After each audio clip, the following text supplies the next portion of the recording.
This is the Lorax by the Doc Seuss and rap by Seth Lewis.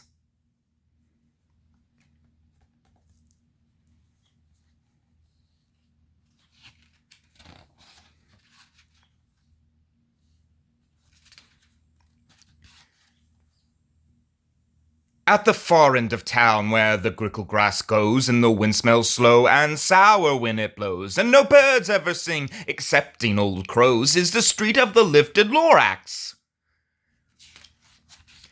And deep in the grickle grass, some people say, if you look deep enough, you can still see today where the Lorax once stood, just as long as it could, before somebody lifted the Lorax away. What was the Lorax, and why was it there, and why was it lifted and taken somewhere from the far end of town where the grickle grass grows? The old Onceler still lives here, ask him, he knows. You won't see the Onceler, don't knock at his door, he stays in his lurkum on top of his store. He lurks in his lurkum, cold under the roof, where he makes his own clothes out of mifmuffermoof. And on special dank midnights in August he peeks out of the shutters, and sometimes he speaks, and tells how the Lorax was lifted away. He'll tell you perhaps if you're willing to pay.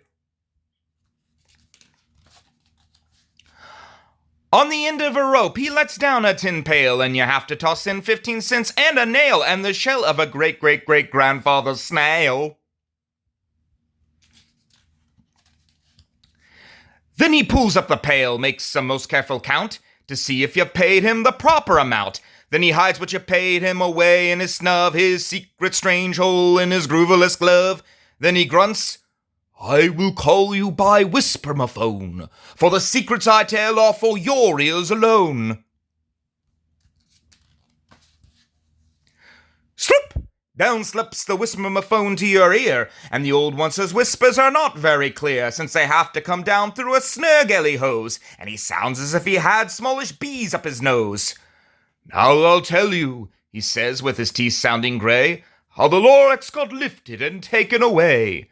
It all started way back, such a long, long time back.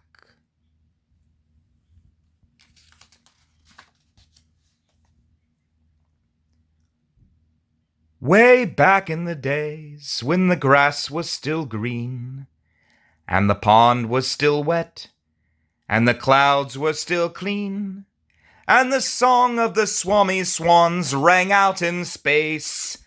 One morning I came to this glorious place, and I first saw the trees, the truffula trees, the bright-colored tufts of the truffula trees, mile after mile in the fresh morning breeze.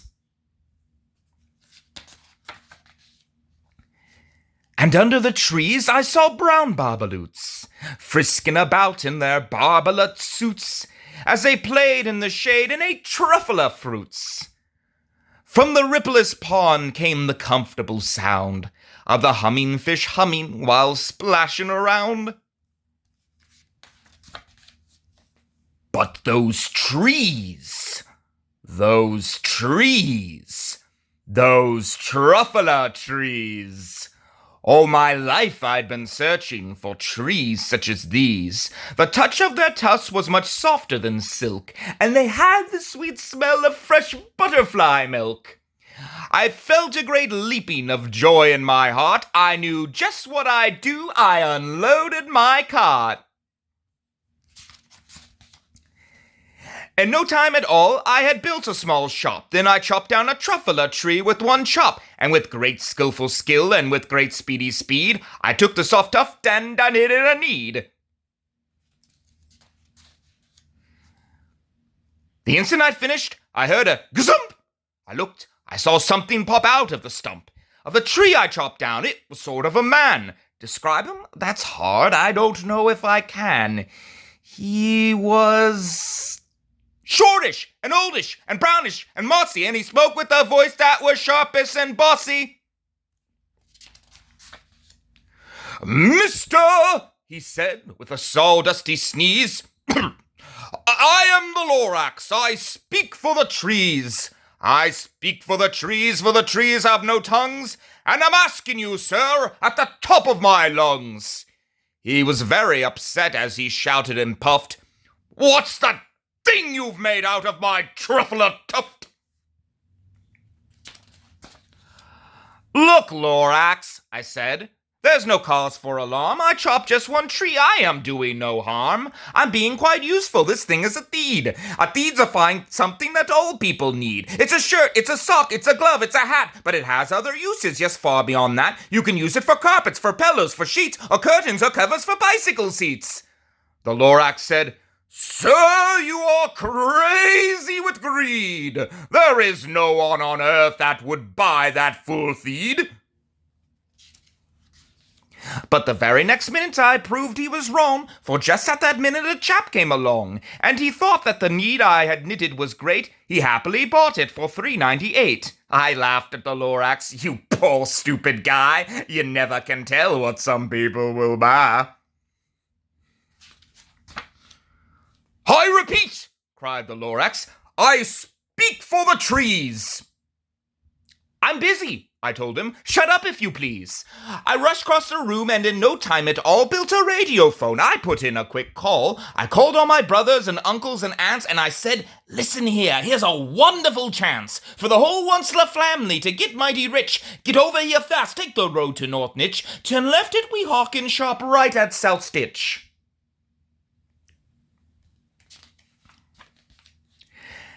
And at no time at all in the factory I built, the whole Onceler family was working full tilt. We were all knitting theeds just as busy as bees to the sounds of the chopping of truffler trees.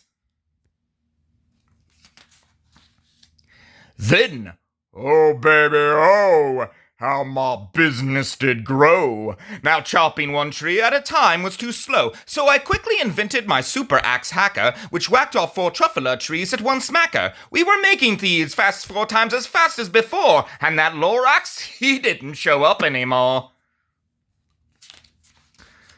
But the very next week he knocked on my new office door. He snapped, "I'm the Lorax, who speaks for the trees, which you seem to be chopping as fast as you please. But I'm also in charge of the brown barbaloots, who played in the shade of their barbalot suits, and happily lived eating truffler fruits. Now, thanks to your hacking my trees to the ground, there's not enough truffler fruits to go round. And my poor barbaloots are all getting the crummies, because they have gas and no food in their tummies. They loved living here, but I can't let them stay. They'll have to find food, and I hope that they may. Good luck, boys!" he cried, and he sent them away. I, the Onceler, felt sad as I watched them all go.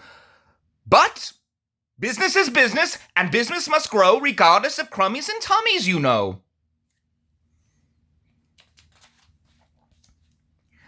I meant no harm, I most truly did not, but I had to grow bigger, so bigger I got. I biggered my factory, I biggered my roads, I biggered my wagons, I biggered my loads. Of the theeds I'd shipped out, I was shipping them forth, to the south, to the east, to the west, to the north. I went right on biggering, selling more theeds, and I biggered my money, which everyone needs.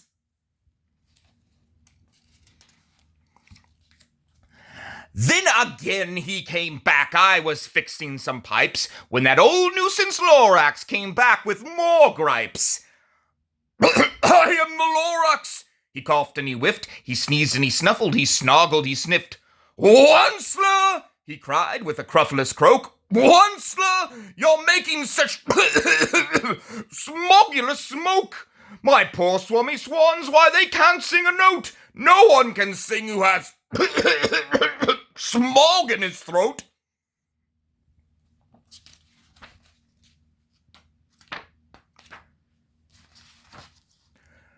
"And so," said the Lorax, "please pardon my cough, they cannot live here, so I'm sending them off. Where will they go? I don't hopefully know. They may have to fly for a month or a year to escape from the smog you've smoggered up around here." "What's more," snapped the Lorax. His dander was up. "Let me say a few words about Gluppity-Glup. Your machinery chugs on day and night without stop, making Gluppity-Glup, also Schloppity-Schlop. And what do you do with this leftover goo? I'll show you, you dirty old Onceler man, you."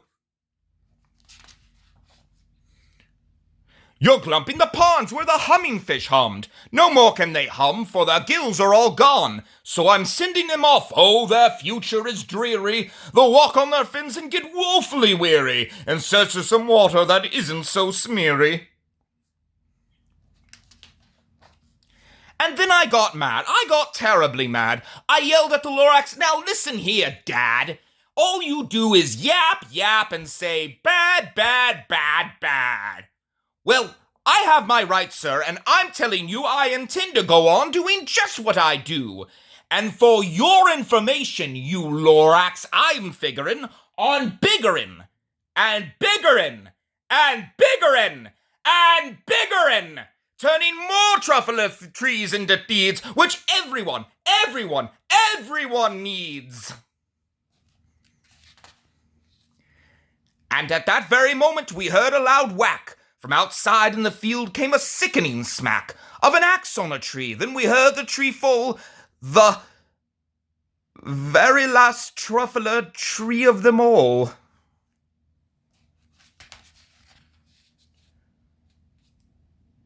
No more trees, no more feeds, no more work to be done. So in no time my uncles and aunts, every one, all waved me goodbye. They jumped into my cars and drove away under the smoke-smuggered stars. Now all that was left, 'neath the bad-smelling sky, was my big empty factory, the Lorax and I. The Lorax said nothing, just gave me a glance, just gave me a very sad, sad backwards glance, as he lifted himself by the seat of his pants. And I'll never forget the grim look on his face when he hoisted himself and took leave of this place through a hole in the smog without leaving a trace.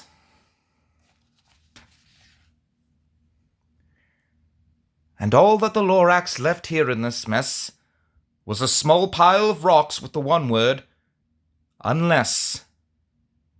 Whatever that meant, well, I just couldn't guess. That was long, long ago, but each day since that day, I've sat here and worried away.